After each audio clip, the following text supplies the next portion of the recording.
ஜாதகம்லாம் பாத்தீங்களா இல்லையா? பச்சை வாழை மரம் பத்திக்கிட்டு எரிஞ்சா குடும்பத்துக்கு ஆகாதுன்னு சொல்லுவாங்க.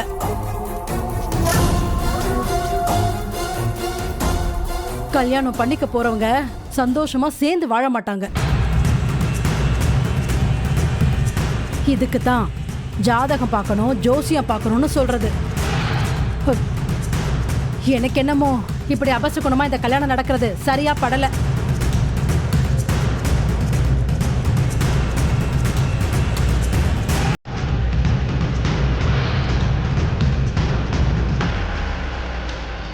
ஆண்டி, டென்ஷன் ஆகாதீங்க. சாமிஜி வந்ததுக்கு அப்புறம் சொல்லட்டும், அவர் வந்து வாரு. சம்மந்தி, அவசரப்பட வேண்டாம். ஜாதக பொருத்தெல்லாம் பார்த்து தான் அனன்யா கல்யாணத்தை பேசி முடித்தோம். இதில் எந்த பிரச்சனையும் இல்லை. வாழைமரம் பற்றிக்கிட்டு எரிஞ்சது ஏதோ விபத்துன்னு நினைக்கிறேன். இது அபசகுணம் கிடையாது. உங்கள் மனசுக்கு இது சங்கடமாக இருந்தால் நீங்கள் இதை அபசகுணம்னு நினச்சா அதை சரி பண்ணுறதுக்கு பரிகாரம் இருக்குது. நம்ம குருஜி இங்கே தான் இருக்கார். அவர்கிட்ட கேட்டால் இதுக்குண்டான பரிகாரம் என்னன்னு சொல்லுவார்.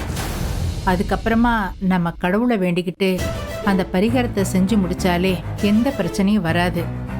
இந்த கல்யாணம் நல்லபடியாக நடக்கும்.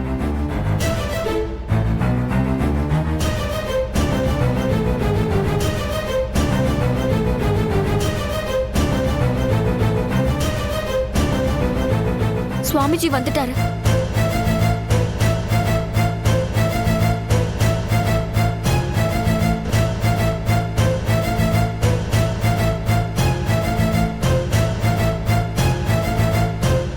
வணக்கம். வணக்கம் சாமி. வாங்க. வணக்கம்மா. சுவாமிஜி, அது வந்து நீங்க எதுவும் சொல்ல வேணாம்மா, எனக்கு எல்லாமே தெரியும்.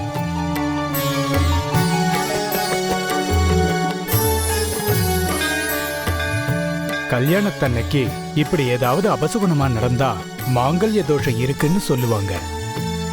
அதை சரி பண்றதுக்கு சுகந்த பரமேஸ்வரர் சன்னிதானத்துல அந்த சிவபெருமான் முன்னிலையில அவருக்கு உகந்த உச்சி காலத்துல அந்த தாலிய வச்சு மாங்கல்ய தோஷத்துக்கு உண்டான யாகம் வளர்த்து பூஜை செய்யணும். அந்த பூஜை செய்யும் போது அந்த தாலிக்கு சொந்தமான பொண்ணு அங்க இருக்க கூடாது. அந்த உச்சி காலத்துல செய்யற யாகத்துல இருந்து வர்ற சக்தி சாதாரண சக்தி இல்ல. அந்த சிவபெருமானை அருள் பாலிச்சு அந்த தாலிக்கு பலம் சேர்ப்பாரு.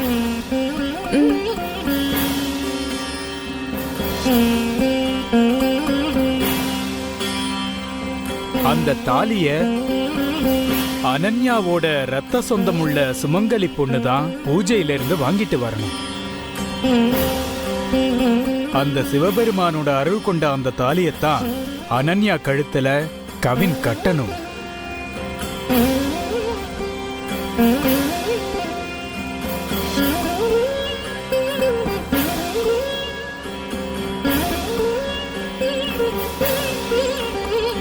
அனன்யாவுக்கு மாங்கல்ய தோஷம் இருக்கிறதாலதான் எல்லாமே தப்பா நடந்துட்டு இருக்கு. நாளைக்கு காலையில கல்யாணத்தை வச்சுக்கிட்டு இப்ப இதெல்லாம் எப்படி பண்றது? அங்க கோயில்ல பூஜைக்கு தேவையான அனைத்து ஏற்பாடுகளையும் பண்ணிடலாம். உங்க வீட்ல இருந்து நான் சொன்ன மாதிரி அனன்யாவுக்கு ரத்த சொந்தமுள்ள சுமங்கலி பொண்ணுதான் அந்த தாலிய கோயில்ல வச்சு பூஜை பண்ணி அங்கிருந்து எடுத்துட்டு வரணும். சுவாமிஜி, இந்த நேரத்துல எப்படி?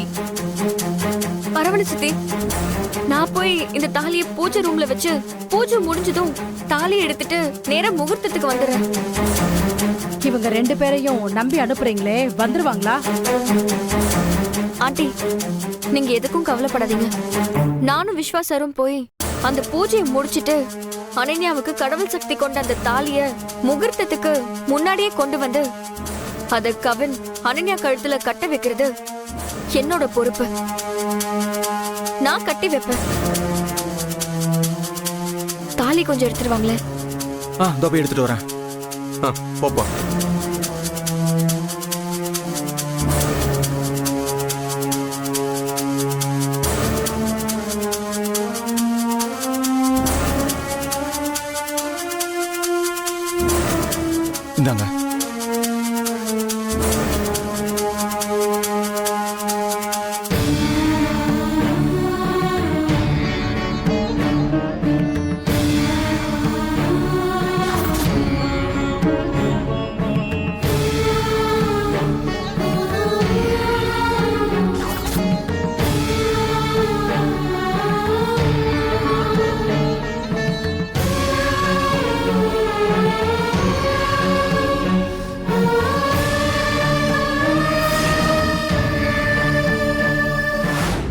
ஓகே, டைம் ஆயிடுச்சு. பை. ஜெய், ஹே, நீங்க என்ன பண்ற? மண்டபத்துல யாராவது பாத்திர போறாங்க. முதல்ல இங்க இருந்து கிளம்பு. ரிலாக்ஸ் ஜெய். இப்போ எதுக்காக டென்ஷன் ஆயிட்டு இருக்கீங்க? நாளைக்கு நான் உங்க ஒய்ஃப் ஆக போறேன். நாளைக்கு இந்நேரம்லாம் நம்ம 2 பேரும் நியூலி மேரிட் கப்பிள்ஸ். சீ, திருந்தவே மாட்டியா? அறிவே இல்ல. ஒரு தடவை சொன்னா புரியாது. என்ன ஜெய், கொஞ்சம் வெயிட் பண்ணுங்க. இன்னும் 24 hours தான் இருக்கு. அதுக்கப்புறம் நான் மொத்தமா உங்களுக்கு தான். நீங்க என்ன வேணா பண்ணிக்கலாம். என்ன? ஏய், உனக்கு ஒரு தடவை சொன்னா புரியாதா? சொல்லு. உன்னை பார்க்கவே கூடாதுங்கிறதுக்காக தான் நான் ஓரமா ஒளிஞ்சு நின்னு வேலை பார்த்துக்கிட்டு இருக்கேன். நீ என்னடானா தேடி வந்து டார்ச்சர் பண்ற. இங்க பாரு, உனக்கு இங்க என்ன நடக்குதுன்னு தெரியுதா? உன்னோட கல்யாண ரிசப்ஷன். நாளைக்கு காலையில உனக்கு கல்யாணம் ஆக போகுது. நல்லாவே தெரியுமே ஜெய், நான் இல்லைன்னு சொல்லவே இல்லையே. நாளைக்கு மார்னிங் எனக்கு கல்யாணம். ஆனா யார் கூட? உங்க கூட. இது ஏன் கல்யாணம் இல்ல, நம்ம கல்யாணம்.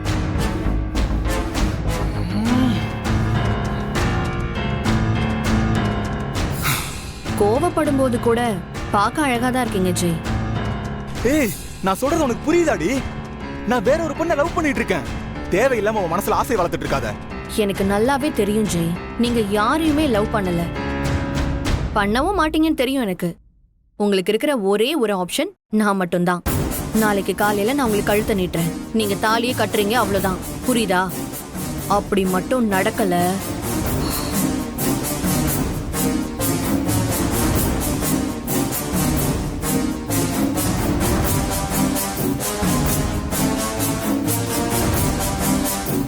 இந்த மாத்திரை இல்லைன்னா ஒரு மாத்திரையை போட்டா நல்லா தூங்குவேன்னு சொன்னாங்க.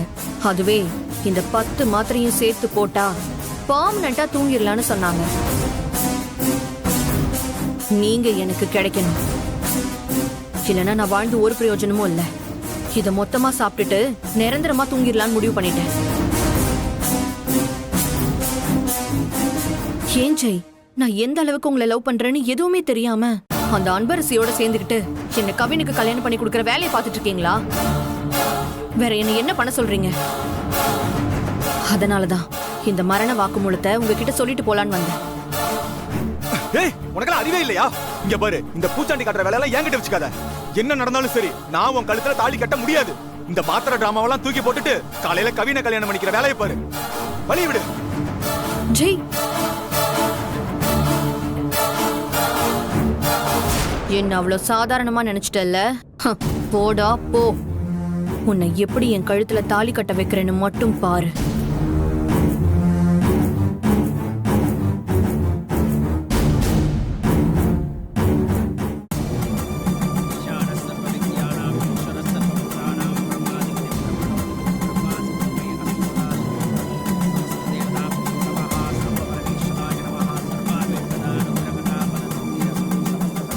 சாமி, மாங்கல்ய தோஷம் யாகம் பண்றதுக்காக வந்திருக்கோம். குருஜி வந்து உங்களை பார்க்க சொன்னாரு. ஆமா ஆமா, குருஜி சொன்னால் நீங்க தானா? ஆமா. சரியான நேரத்துல தான் வந்திருக்கேள். இன்னும் செத்த நேரத்துல யாகத்தை ஆரம்பிச்சிடலாம். மாங்கல்யத்தை எடுத்து வந்திருக்கேளா? இருக்கு. இந்தாங்க ஐயா.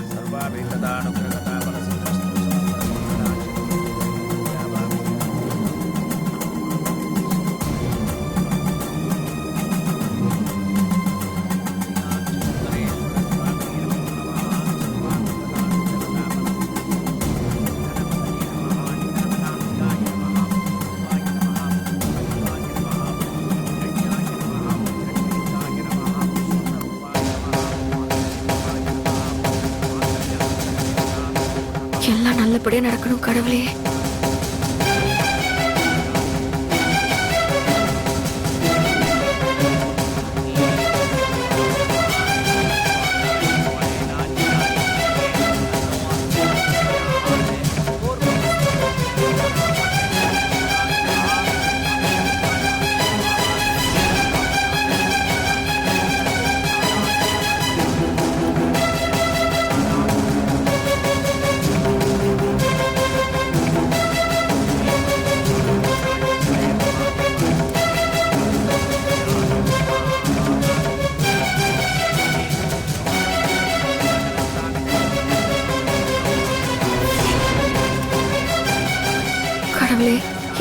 கல்யாணம் ஏற்கனவே நடக்கிற மாதிரி இருந்தா நின்னு போச்சு.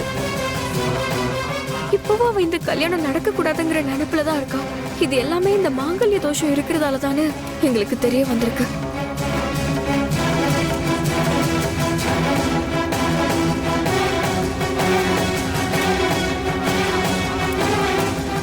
இந்த தாலிக்கு உன் சக்தியை கொடுத்து நான் ஆசைப்படுற மாதிரி கவினுக்கும் என் தங்கச்சிக்கும் நல்லபடியா இந்த கல்யாணத்தை நீதான் நடத்தி வைக்கணும்.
நீங்க ரொம்ப அழகா இருக்கீங்க.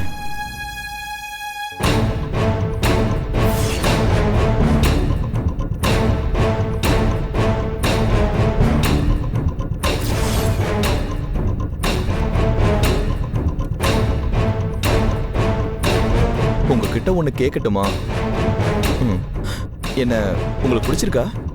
பிடிக்கல. இப்ப என்ன கல்யாணத்தை நிறுத்த போறியா என்ன?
மேடம், உங்க கஷ்டம் என்னன்னு எனக்கு புரியுது. நீங்க எதுவும் ஃபீல் பண்ணாதீங்க, எல்லாமே சரியாயிடும். என் பொண்ணு போயிருக்கா, துணைக்கு மாப்பிள்ளையும் போயிருக்காரு. நீங்க தைரியமா இருங்க. கண்டிப்பா இந்த கல்யாணம் நல்லபடியா ஹாப்பியா நடக்கும்.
ஜெய், இங்க வாப்பா, வா வா. வரமா வாங்க உட்காருங்க. சொல்லுங்கம்மா. ஜெய், ஐயர் வந்துட்டாரு. அவரு வேலையை ஆரம்பிக்கிறதுக்கு ஏதோ பொருள் எல்லாம் வேணும்னு கேட்டுட்டு இருந்தாரு. அது என்னன்னு கொஞ்சம் பார்த்து அவருக்கு எடுத்து கொடுத்துடுறியா? சரிம்மா, நான் பாத்துக்கிறேன். போ போ. வாங்க வாங்க வாங்க உட்காருங்க. சாப்பிட்டு தான் போகணும். உட்காருங்க உட்காருங்க. ஏங்க சொல்லுப்பா. வேலையை ஆரம்பிக்கிறதுக்காக ஏதோ வேணும்னு கேட்டிருந்தீங்களாமே? ஆமாப்பா, செப்புல செஞ்ச சொம்பு வேணும். கொஞ்சம் சீக்கிரமா எடுத்துட்டு வந்துடுறீங்களா? சரி, இதோ எடுத்துட்டு வரேன். போயிட்டோம். சாப்பிட்டுட்டு தான் போகணும். அண்ணி அண்ணி, ஒரு நிமிஷம். ஐயர் மணமேடைக்கு ஒரு சொம்பு வேணும்னு கேக்குறாங்க. உங்களுக்கு எங்க இருக்குன்னு தெரியுமா? அது வந்து மணமேடைக்கு வாங்கின பொருள் எல்லாமே அனன்யா ரூம்ல தான் இருக்கு. கொஞ்சம் அங்க போய் பாருங்க. அண்ணி வரேன். ஹலோ. ஐயோ, அவர் ரூமுக்கு போய் எடுத்துட்டு வரணுமா? இப்ப போனா காலையிலேயே டார்ச்சர் பண்ணுவாளே. என்ன பண்றது?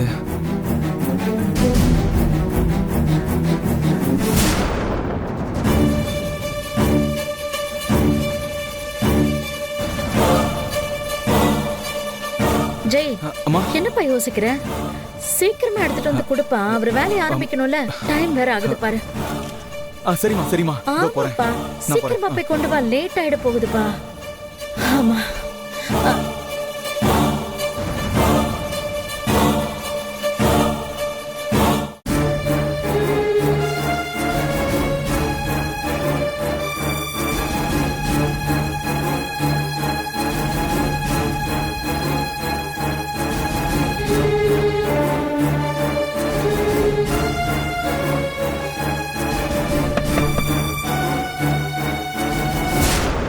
யாரு? நான் ஜெய்.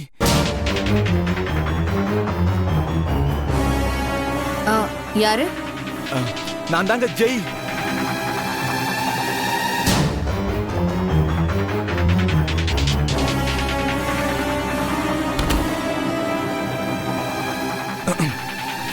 சொல்லுங்க. அது உள்ள இருந்து ஒரு பொருள் எடுக்கணும். அதை தான் தேடி வந்தேன்.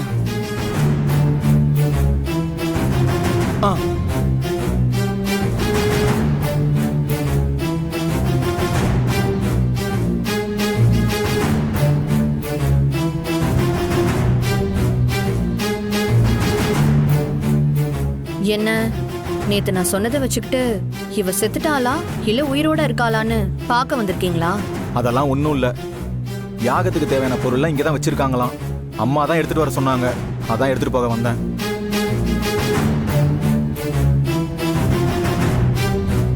அப்போ நேத்து நான் உங்ககிட்ட சொன்னதெல்லாம் ஏதோ இவ சும்மா விளையாட்டுக்கு தான் சொல்லிட்டு இருக்கான்னு நினைச்சிட்டு இருக்கீங்கல்ல?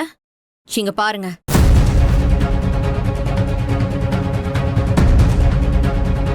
உங்களுக்கு இன்னும் கொஞ்ச நேரம் மட்டும்தான் டைம். நல்லா யோசிச்சு முடிவு பண்ணிக்கோங்க. நீங்க என் கழுத்துல தாலி கட்டலன்னா இந்த மொத்த மாத்திரையும் நான் போட்டுக்கிட்டு இங்கேயே உயிரை விட்டுருவேன்.